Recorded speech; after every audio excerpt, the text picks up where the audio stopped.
제가 감기에 걸려가지고 오늘은 목소리가 좀 조용해도 재밌게 봐주시길 바랍니다.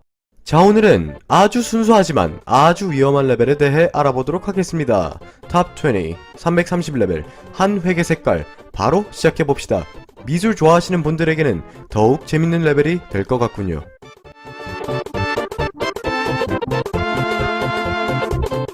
331레벨은 백룸의 331번째 일반 레벨로 P등급의 생존 난이도를 가지고 있습니다. P등급은 330레벨만이 가지고 있는 고유의 생존 난이도로 설명은 이렇죠. 장소적 위험함, 치명적인 변형, 인간 출입 금지.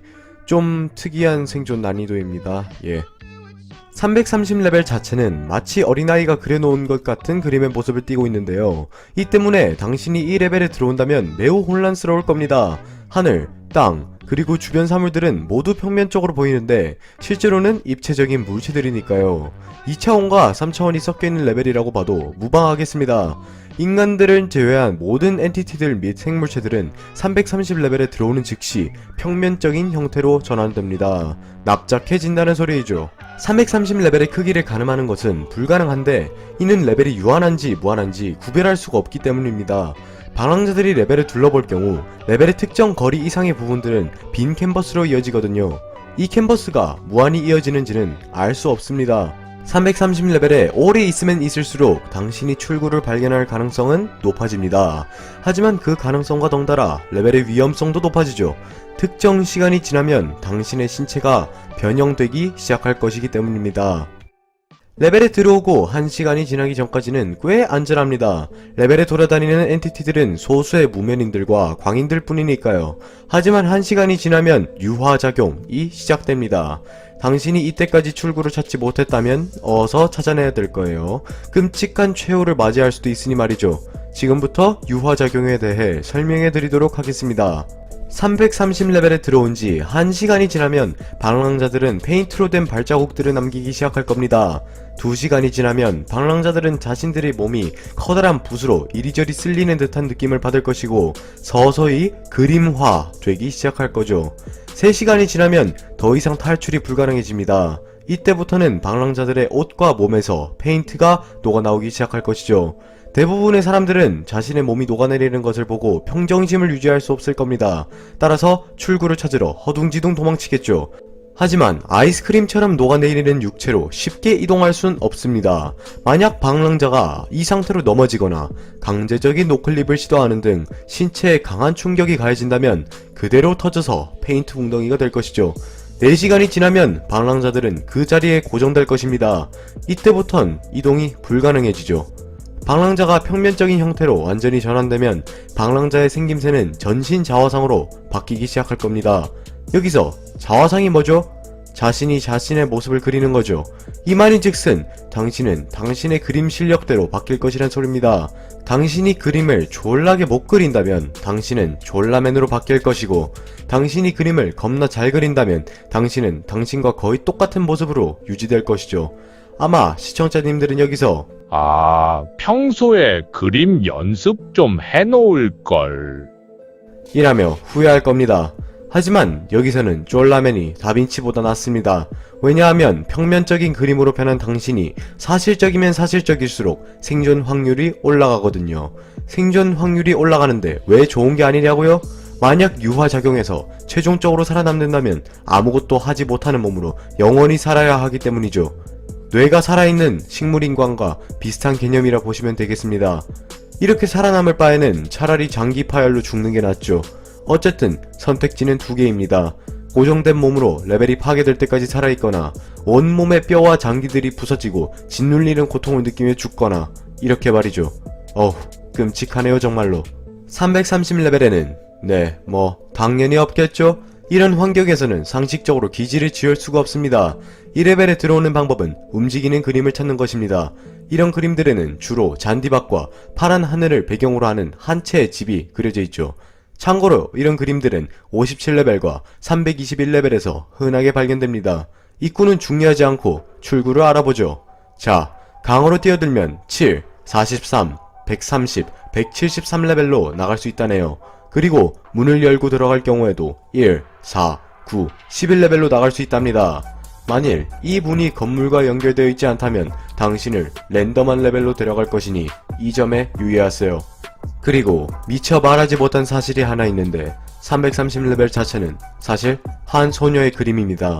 뭐 인간 소녀인지 괴물 소녀인지는 잘 모르겠지만 하여튼 어린 소녀인 것은 확실하죠. 이 소녀의 이름은 리지이라네요. 리지는 칠칠 맞은 사람들이 자꾸 자신의 그림을 더럽혀서 아주 화가 났다고 합니다. 아름다운 그림에 인간들이 자꾸 흠집을 만드니 화날 법도 하네요. 리지가 인간들에게 꼭 해주고 싶은 말이 하나 있답니다. 들어보죠. 인간들에게 여기 좀 그만 들어와. 이건 내 그림이야. 너네들 거가 아니라고. 네, 그만 좀 들어오라네요. 뭐 인간들이 들어오고 싶어서 들어오는 건 아니지 않습니까? 이 잼민이 친구는 아무것도 모르고 짜증만 났네요. 제가 파티고어 한 명을 보내서 일단 좀 진정시키겠습니다. 자, 네, 오늘은 엄청 색다르면서도 기괴한 레벨에 대해 알아보았고요. 다음에는 더욱더 흥미로운 레벨로 찾아뵙도록 하겠습니다. 그렇다면 이상 빠크였습니다. 안녕.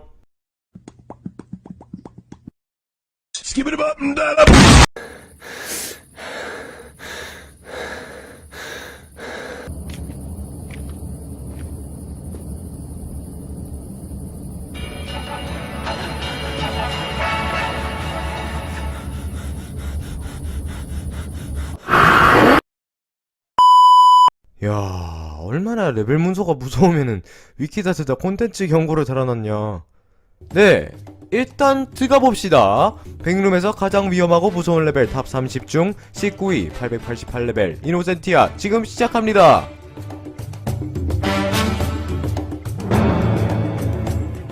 (888레벨은) 백룸의 889번째 일반 레벨로 데드존의 생존 난이도를 가지고 있습니다. 보통 데드존과는 좀 다르죠. 생존 난이도 설명에는 이렇게 적혀 있습니다. 절대 거주 불가능, 유지된 엔티티 개체수, 피할 수 없는 인지적 피해. 좀 특별한 데드존이라고 봐도 무방할 것 같네요. 888레벨은 사방이 언덕으로 둘러싸여있는 거대한 숲입니다. 이 레벨은 인간에게 심리적인 피해를 가하죠. 이런 심리적 피해들의 주요 원인은 레벨 내에 존재하는 엔티티들인데, 이 엔티티들은 888레벨에 고유적으로 존재하며 그들의 정신적 공격은 어떤 방법으로도 치료할 수 없다고 합니다. 와우, 멋진데 아주 흥미로운 레벨인 것 같네요. 일단 레벨 자체는 레벨에서 가장 잘 알려지고 명백히 기록된 부분은 거대한 숲입니다. 이 숲은 이미 죽었거나 죽어가고 있는 나무들과 짧은 풀들로 가득 차있죠. 숲의 온도는 영하 34도에서 영하 5도 사이에 유지된다고 하는데 두꺼운 외투 없인 살아남기 힘들 것 같습니다. 레벨은 낮과 밤이 각각 40시간 동안 지속되고 계절적 변화는 일어나지 않죠. 숲 바닥에 소복히 쌓여있는 하얀 가루는 눈처럼 보일지는 몰라도 규소와 산소가 화합된 유독한 물질이라고 합니다. 이 가루가 바닥에 그냥 가라앉아 있으면 몰라도 가끔 공중에 구름 형태로 떠있기도 한다네요. 방독면까지 필요할 것 같습니다. 숲속에서는 시야도 제한되는데 이나 아까 말했던 하얀 가루와 더불어 황산, 수증기, 그리고 알려지지 않은 미지의 물질로 인해 그런 거죠. 아직 엔티티들은 꺼내지도 않았는데 벌써 이렇게 생존에 까다로우면 어떡하란 건지 어렵네요.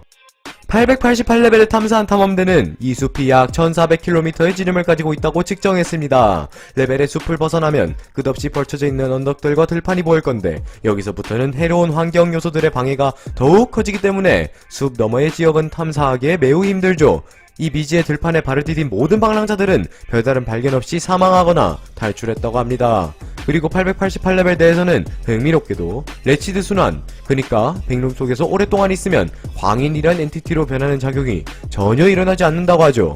하지만 이게 좋은 것이 아닙니다. 이제 곧 말할 엔티티들을 만나게 되면 차라리 미쳐서 광인이 되는 것이 낫다고 생각할 수도 있거든요. 자, 그렇다면 이 극악무도한 엔티티들에 대해 알아보도록 하겠습니다. 가보죠!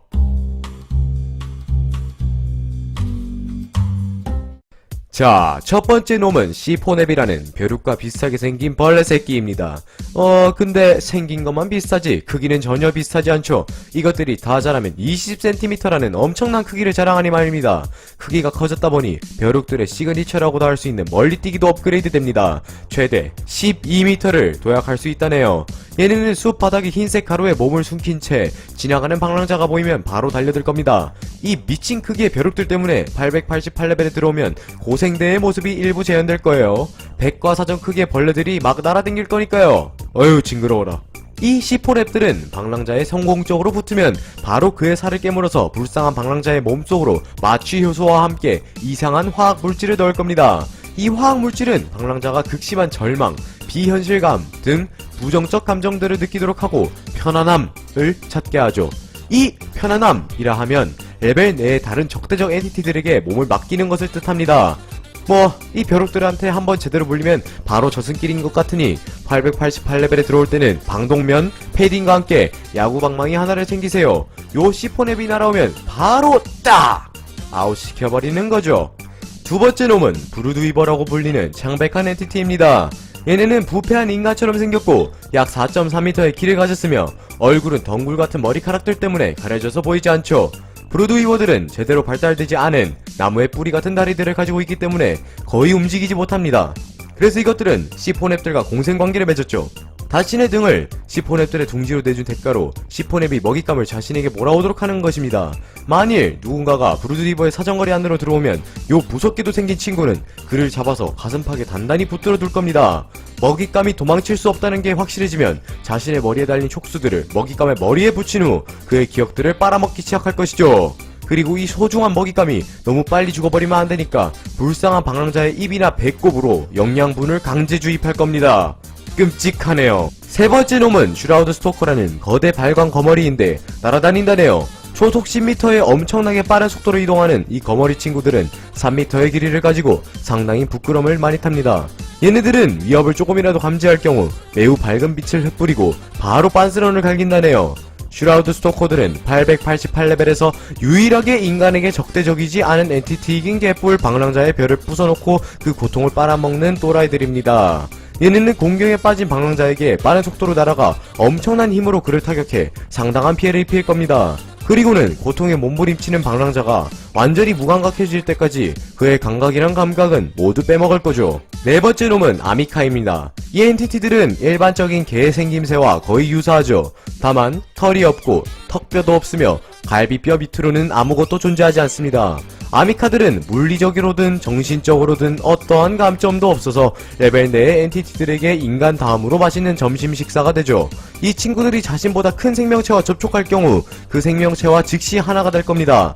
이 연결고리는 절대로 풀 수 없죠. 만약 다른 존재들이 자신과 융합한 생명체에게 적대적인 반응을 보인다면 아미카는 자신의 파트너를 지키려고 노력할 겁니다. 물론 효과적이지는 못할 것이지만요. 아미카의 평균 수명은 10일에서 20일밖에 되지 않기 때문에 방랑자의 몸에 달라붙어 있었다 하더라도 언젠간 죽을 겁니다. 여기서 좀 기괴하지만 정들었던 동료 강아지의 죽음을 인지한 방랑자는 며칠간 극심한 우울증에 시달릴 거죠. 이 우울증이 심할 경우 단식과 탈수로 인해 해당 방랑자는 결국 사망에 이르게 될 수도 있습니다.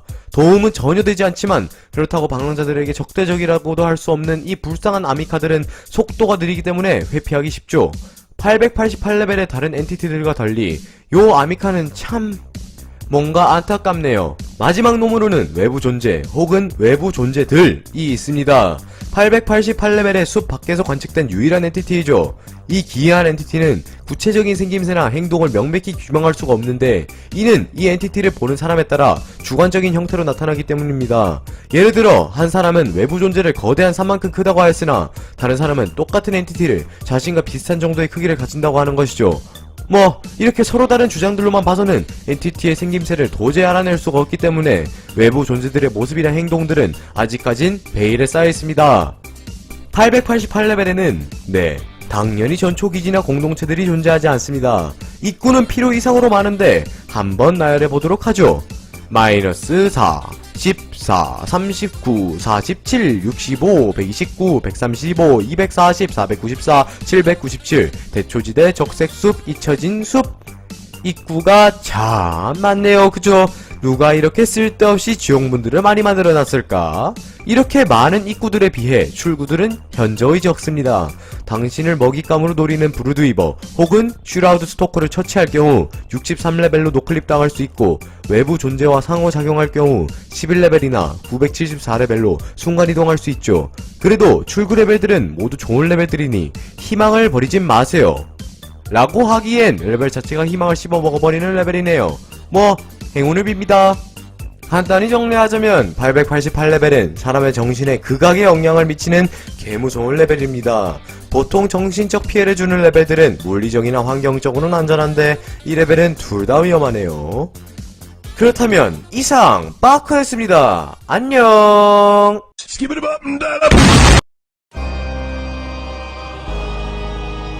백룸에서 가장 무섭고 위험한 레벨 탑 30 중 18위 456레벨 한밤중의 빙하. 네, 바로 시작합니다. Okay. 456레벨은 4G의 생존 난이도를 가지고 있으며 위험하고 중력이 불안정합니다. 456레벨은 극히 유해한 환경을 가지고 있고 괴상한 역학적 시스템을 가지고 있는 거대한 빙하입니다. 이 레벨은 밤낮 주기가 없으며 항상 어둠에 잠겨있죠. 레벨의 온도는 심각하게 낮은데 무려 평균 섭씨 영하 68도입니다. 이렇게 살인적인 온도는 레벨 내에서의 눈보라 생성에 기여하죠. 상상해보세요. 여기 방한복 없이 들어오면 10초 만에 살색 메로나가 될 수 있다니까요. 얼마나 재밌어요. 너만 재밌어, 병신아.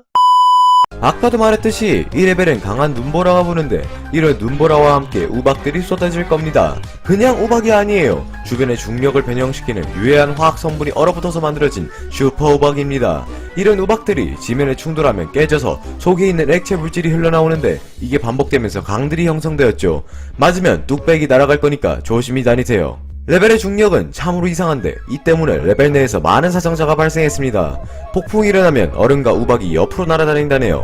다행히도 레벨에는 이런 눈덩이들을 피할 장소가 존재합니다.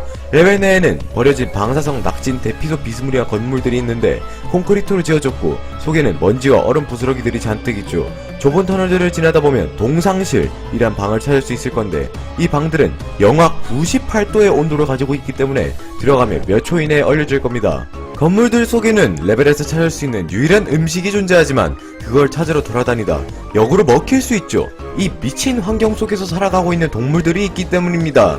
그 대단한 친구들의 이름은 그로운드인데 얘네는 거대한 도마뱀같이 너 말고 여튼 거대한 도마뱀같이 생겼고 무리 생활을 하며 보이는 모든 유기물을 먹어치우죠. 사람도 예외는 아닙니다. 이런 그로운드들 중에서 도련변이가 하나 있는데 그 친구는 프루이나인데 거대 익룡처럼 생겼죠. 얘는 그냥 날개 달린 그로운드라 생각하시면 되겠습니다. 밖은 러시아고 안은 쥐락이네요. 그냥 얼어 죽거나 먹혀 죽는 것 중 하나 선택하셔야 될 것 같습니다. 456레벨이 중력적으로 불안정하게 된 데에는 다 이유가 있는데 이게 졸라게 길어요. 어차피 다 자세히 설명해도 재미없을 가능성이 높으니 빠르게 넘어가겠습니다.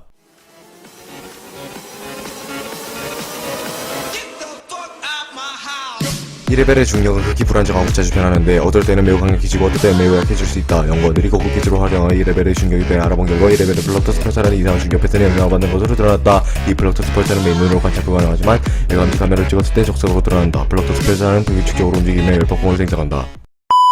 네, 대충 중력을 변화시키는 자기장 같은 게 있는데 이게 토카토카 주는 것마냥 온갖 발광을 해서 레벨이 잣같이 변했다는 소리입니다.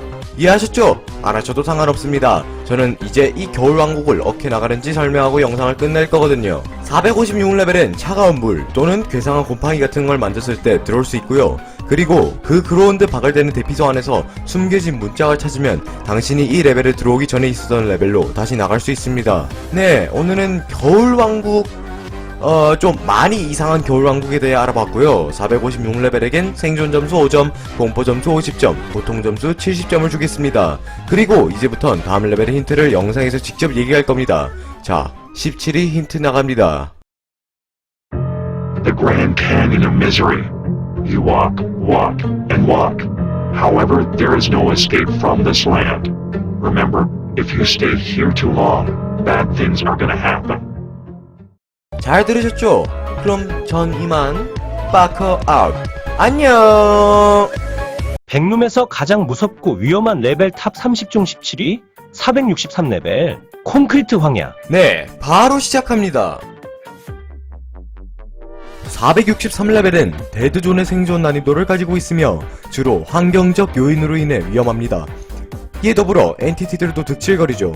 463레벨 일명 콘크리트 황야는 말 그대로 흰 콘크리트로 이루어진 사막입니다.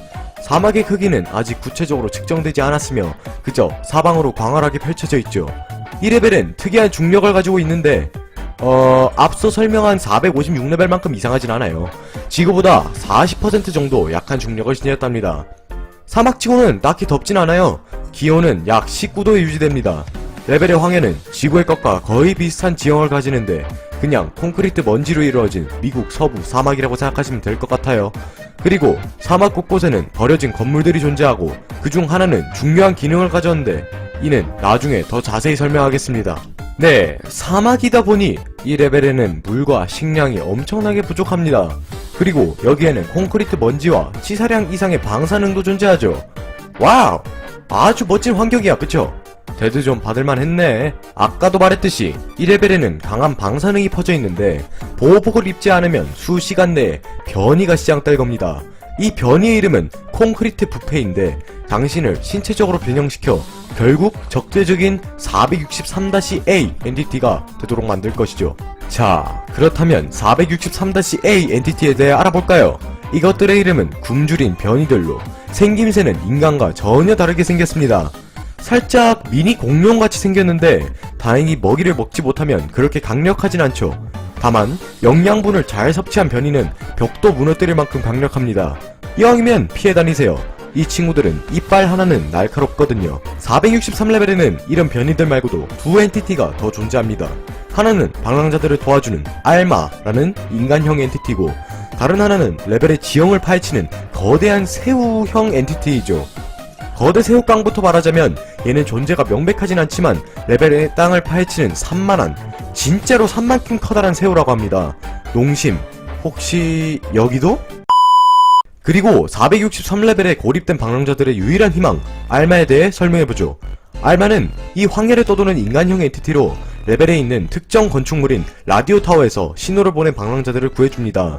방랑자들이 사막을 떠돌다 보면 라디오 타워를 발견할 수 있을 건데 이 건물로 들어가서 수많은 둘리들을 뚫고 들어가서 방송 신호를 내보내면 바로 알마가 달려와서 당신을 출구로 인도해 줄 겁니다. 다만 이런 일이 일어날 확률은 매우 낮아서 그냥 미니 공룡으로 변하기 전까지 산탄총 들고 엔티티들이나 사냥하는 게 마음 편할 겁니다.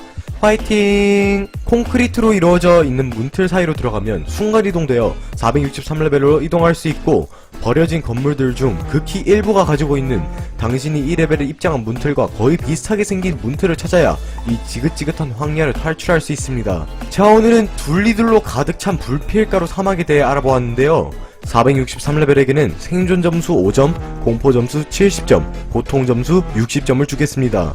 다음엔 더 흥미로운 레벨로 찾아뵙도록 하죠. 그리고 16위 힌트 나갑니다. Entity E.G. was the imposter. Defeat. 잘 들으셨죠? 16위는 좀 특이한 레벨이니 잘 예측해보세요. 그렇다면 이상 빠카였습니다. 안녕. 지금 무슨 일이야? 저기요, 나 혼자 남은 거임?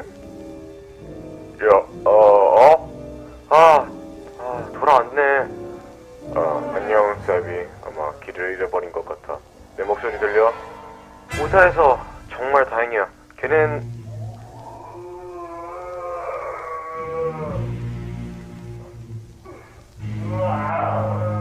저게 뭐야? 저기 커다란 엔티티가 가까이 오고 있어. 날 이걸로 마지막인 내가 잡아먹기라도 할까봐? 가까이 오지 마.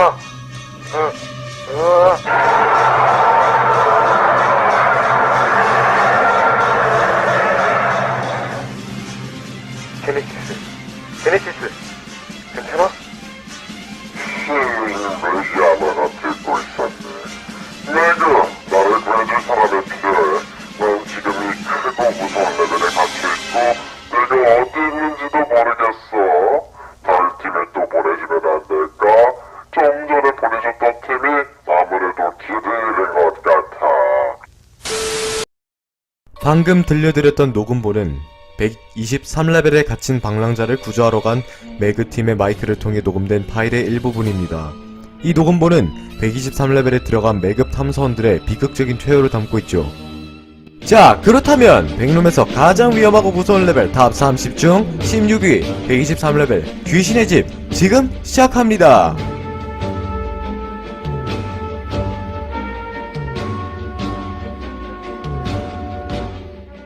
123레벨은 미정 등급의 생존 난이도를 가지고 있습니다.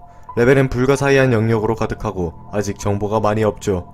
123레벨에 대한 정보는 오직 하나의 실패한 탐사일지에서 나옵니다. 123레벨은 엄청나게 낡은 고풍스러운 맨션의 모습을 띱니다. 레벨 내에서는 가끔씩 이유를 알 수 없는 신음소리가 들리죠. 이 레벨은 탐험하기에 위험한 요소들이 군데군데 존재한다고 알려져 있습니다. 123레벨의 정확한 위험 요소들은 아직 밝혀지지 않았지만 레벨의 몇몇 부분이 왜곡된 시간, 비현실적 물리적 구조, 그리고 위험한 엔티티들을 가지고 있다는 소문이 있죠. 이런 소문들의 근원은 적은 수의 레벨 탐사로 인해 아직 발견되지 못했답니다. 그리고 123레벨에 대한 추가적인 정보를 없는 것은 현재로서는 금지되어 있습니다. 왜냐하면 이 레벨을 마지막으로 탐사한 매그팀이 한 명도 빠짐없이 레벨에서 빠져나오지 못했기 때문이죠. 이 사건 이후로 아무도 이 레벨에 입장하지 않았습니다. 그 마지막 탐사의 녹음본이 아까 인트로에 나왔던 녹음 파일이죠. 녹음본의 내용을 요약하자면 매그 고객센터로 한 여성이 전화와서 처음 보는 레벨에 갇혔다고 좀 구해달라고 했더니 상담원이 바로 팀을 보내드린다고 승낙해버립니다. 그래서 이 에밀리 그린이라는 여성을 구하기 위해 매그 구조팀 제네시스가 출동하게 되죠. 팀의 구성원은 총 5명, 주 목표는 13레벨에서 0, 1, 2, 3번 방으로 들어간 후 에밀리 그린을 구출한 후 성공적으로 탈출하는 것이었습니다. 그렇게 123레벨에 진입하는 데까지는 성공했지만 진입 후 시간이 몇 분 지나자 갑자기 팀원들이 하나둘씩 사라지기 시작하고 이 레벨에 존재하는 엔티티가 모습을 드러내죠. 이게 원래도 레벨에 있던 엔티티였는지 에밀리 그린이 변화한 결수였는지는 확실치 않지만 엄청나게 커다란 괴물이 방랑자인 척하며 팀원들을 하나하나 찢어발긴 것은 명백합니다. 결국 팀 제네시스는 하나의 엔티티에 의해 말살당하고 말았죠. 123레벨은 13레벨에서 0, 1, 2, 3번 방에 입장함으로써 들어올 수 있고 출구는 아직 발견되지 않았습니다. 녹음본을 해석해보니 아마 이 에밀리 그린이라는 방랑자는 애초부터 존재하지 않았을 것 같아요. 레벨에 사람들을 일부러 들어오게 하려는 고지능 엔티티의 만행인 것 같습니다. 할로윈 콘테스트에서 뽑힌 레벨인데 내용이 꽤나 무섭네요. 123레벨한테는 공포 점수 90점, 고통 점수 70점을 주겠습니다. 생존 점수는 매우 낮을 것 같지만 확실하진 않으니 일단 보류. Sky is not sky. Don't look up. Ground is not ground. Careful not to trip. Animal is not animal. Be armed. Level is not level. Seek for other levels. 잘 들으셨죠? 그렇다면 이상 빠크였습니다. 안녕.